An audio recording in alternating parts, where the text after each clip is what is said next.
શ્રીમદ ભગવદ્ ગીતા અધ્યાય 17 શ્રદ્ધાત્રય વિભાગ યોગ શ્લોક 27-28નું પઠન કરીએ, પછી તેનો અર્થ સમજીએ. શ્લોક 27.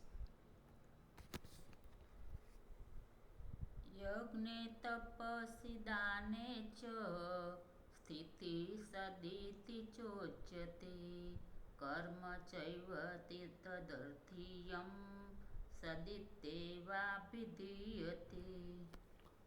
અર્થાત તથા યજ્ઞ, તપ અને દાનમાં જે શ્રદ્ધા અને આસ્તિક બુદ્ધિ છે એ પણ સત કહેવાય છે, અને એ પરમાત્માના કાજે કરેલું કર્મ તો નિશ્ચિતપણે સત કહેવાય છે. અહીં ભગવાન શ્રી કૃષ્ણ કહી રહ્યા છે કે તપ, યજ્ઞ, દાન એ શ્રદ્ધા અને આસ્તિક એટલે શ્રદ્ધા અને આસ્થાનો વિષય છે.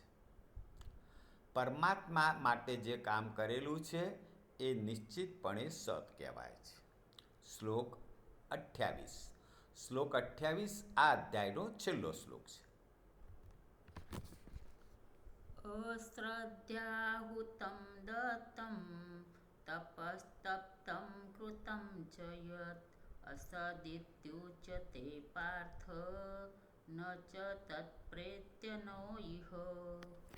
અર્થાત હે પાર્થ, વગર શ્રદ્ધાએ કરેલો હવન, દીધેલું દાન, આચરેલું તપ, જે કંઈ પણ કરવામાં આવેલું શુભ કર્મ છે એ સગળું અસત કહેવાય છે.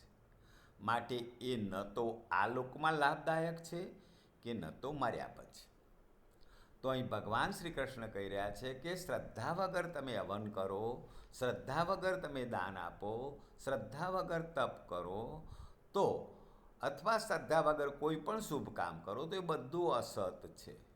એ નથી આ લોકમાં લાભ આપનારું કે નથી મર્યા પછી લાભ આપનારું. જે કંઈ તપ, યજ્ઞ, દાન કરીએ એ હંમેશા શ્રદ્ધાપૂર્વક કરવું જોઈએ. પુષ્પિકા. ઓમ તત્સદિતિ શ્રીમદ્ભગવદ્ગીતાસુ ઉપનિષત્સુ બ્રહ્મ વિદ્યાયામ યોગશાસ્ત્રે શ્રીકૃષ્ણાર્જુન સંવાદે શ્રદ્ધાત્રય વિભાગ યોગો નામ સપ્તદશોऽધ્યાયઃ. જય શ્રી કૃષ્ણ.